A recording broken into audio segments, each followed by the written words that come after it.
five pillars of health, and the five pillars of health are mental, social, spiritual, physical, and financial. Those are five pillars, and like a chair, we stand on those five pillars. Finding balance, it's very rare that people operate out of all five pillars. Most people operate out of one. Sometimes they operate out of two. This is something that I've, over the past several years, just really, I used to have a YouTube called Live Better, Feel Better. It's just something that's in my spirit that says, let's live this way so we can be the most productive and successful individuals as possible. But first in all that, we must make sure that we're healed. It's taken me to my 40s to understand that when you heal, then there can be more healing in the world.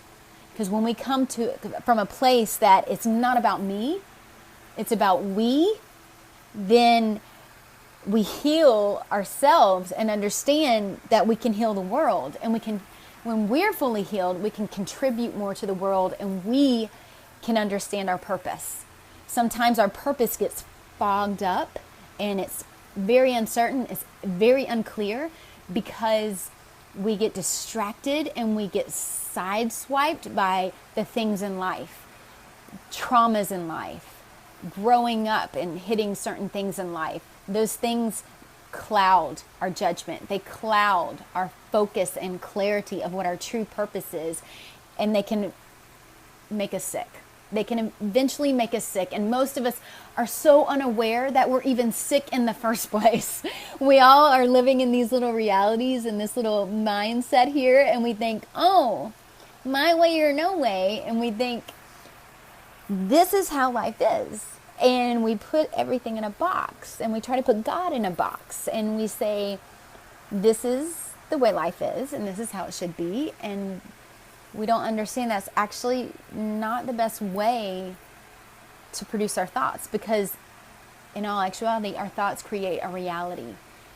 When we are open to the possibilities and we're open to see our past and where we come from and what has happened and occurred in our past and how we've been programmed and our mindsets are, when we allow ourselves to come to a place where we can let go of that mentality and be open to, maybe this is why I act this way, and maybe this is why I treat others this way, and maybe this is why I keep running into the same situation over and over and over and over and over again.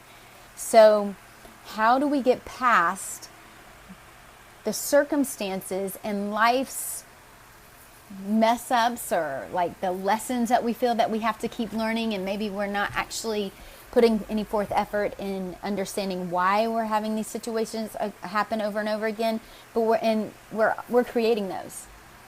I understand now. It's taken me years and years and years to get to a place of healing, to understand, wow, this is what my sole purpose is to do. And the reasons, the things that happened to me in my past are so that I can shift my energy that was from a victim mentality to a place of triumph and to empowering people, empowering you, empowering everyone that comes into my life. Because I've been through some things, and now I can understand those things, and I can shift my mindset from, oh, woe is me, this really sucks, and I'm surrounded by these people, and I don't get it this, and I don't get that, to every encounter is a holy encounter, and I am so blessed, and I'm in a place of gratitude, and that gratitude brings that love, that gratitude brings that healing, that gratitude brings that peace. And I can daily wake up and say, I am so grateful for every situation that has ever happened to me. And I'm in that place of that healing. And that can bring the prosperity and the things in my life that are meant to be in my life. And I will no longer neglect the fact of what I've been through has made me or allowed me to be into a better foundation of who I am as a person. So, yes, I've addressed the 5 pillars about the spirituality. Yes, we need spirituality, because spirituality, honestly, I love this quote I wrote one time. It's about I don't even know if I wrote it down, but it's about being creative. And when you're creative, there's this like tuning that you are in with your creator. The creator himself created us. And for us to create is a spiritual experience. Yes, my eyes get big. I'm excited about what I'm talking about. Is anybody else out there excited about what I'm talking about? So, allowing ourselves to be in tune creatively and be in tune spiritually with whether it be, for me personally, it's like being a Christian.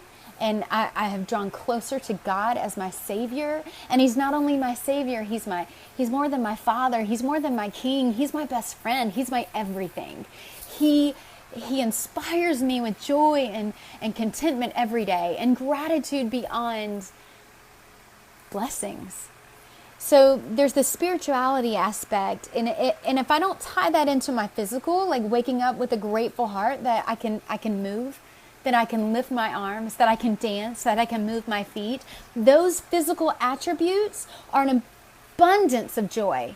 Like being able to be aware that everything I'm physically doing is coming back to me. Everything I put in my mouth is going to manifest through me. Everything that I'm doing as I wake up and get off one side of the bed, you know that old saying, when you made your bed, you lie in it? I changed that saying. Now I say, yeah, I made my bed, but guess what? I can get out of that bed. You don't have to stay in that bed. You can move mountains and do different things. So the spiritual, the physical, the mental. A lot of us skip the mental, or some of us are like gung-ho mental because there's the scientists in some of us and the analyticals. The mental is a huge thing, especially when it comes to the ego. The ego is this really, he's that weird guy that he's like, he can be pretty evil sometimes. So the mental aspect of this is the ego mind is this consciousness of our own identity. But sometimes like I said, the fogging earlier, the ego can fog us into this process of like, oh, I do this because of this, and I'm so much better. I'm this or that, or, oh, I can't do that. The ego can even be belittled like that and insecure and say, oh, I don't know. But here's the thing. We have to go past the fear. That fear is blocking us from the most incredible world that's in front of us. Okay? So we have to allow ourselves to say, ego, I need you to hush right now. And I'm going to retrain you to understand it's not about me. It's about we. It's about this world. It's about how we can serve, how we can love, how we can give. What do I need to be of service to right now, and who and where? What do I need to do? And then that ego will hush as we discover our purpose and walk in that. And when you do that, you're going to benefit the world, not just yourself. And that's a beautiful thing. So the spiritual, the physical, the mental, the social, this right here, this social aspect, this social media, the relationships that we create, that I always say that every encounter is a holy encounter. We need to make sure that also you surround yourself with people of where you're going and how you want to be. You surround yourself with people financially secure if you want to be financially secure. You surround yourself with the spiritual if you want to be spiritual. You surround yourself with the mental and the intellectual if you want to pursue that route. You go to college, you study certain things, you surround yourself with that. That's the whole social balance and what's the word I'm looking for? Help me out. That's the whole health. You want to be healthy in that aspect, right? So, and the last thing, financial. So if some people focus so much on financial, they lose their relationships. They lose the spiritual aspect of life. They lose the mental and the physical aspects of life. They let their health go physically. And so as we focus on the financial and the work ethic and being grateful for what we have and will give, and it's a respect for your finances. It's not so much, hey, I'm going to do, because sometimes the ego creates this addictive pattern around like money, and it focuses on external power. And the ego limits us and makes us think that money is limited. But that's not true, because there's currency. And what is currency? Currency is energy, and money is continuously flowing. There's always money around us, and it's this energy and exchange. So we have to let some things go. And I know I said in the beginning that finding joy and operating in peace and love and gratitude, what does this have to do with the 5 pillars? It has so much to do, because when we allow ourselves to be in a place where we can let go of what's unhealthy in our lives and start to establish ourselves on a healthy balance in life and be conscious of the 5 pillars, then we experience that peace, we experience that joy, we find contentment, and we're so full of gratitude. So what does that have to do with healing? Everything.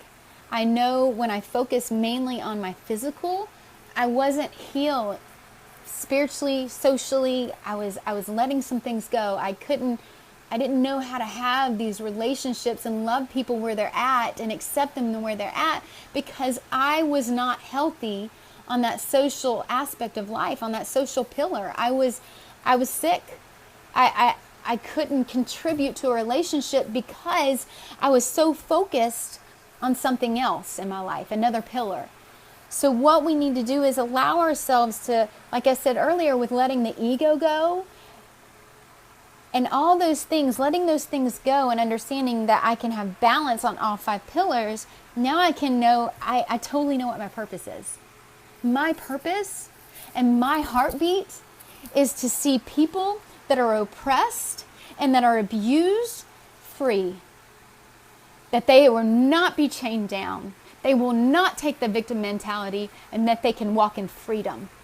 My purpose is to empower them, to give them hope, and know that no matter what situation in life, that they can surpass that and walk in a freedom and a balance on all 5 pillars to be the most successful form of themselves as possible, which will not only just bring about and manifest that healing within themselves, it will do that to every single person that they know in their life, in their community, and in the world. So why is it so important to heal? Because it's your purpose. Your purpose is to be fully healed so that you can walk in freedom.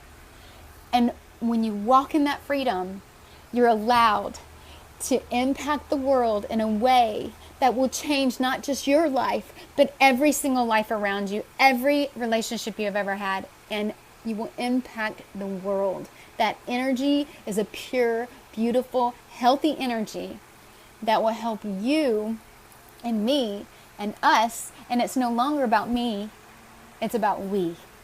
And we do this together.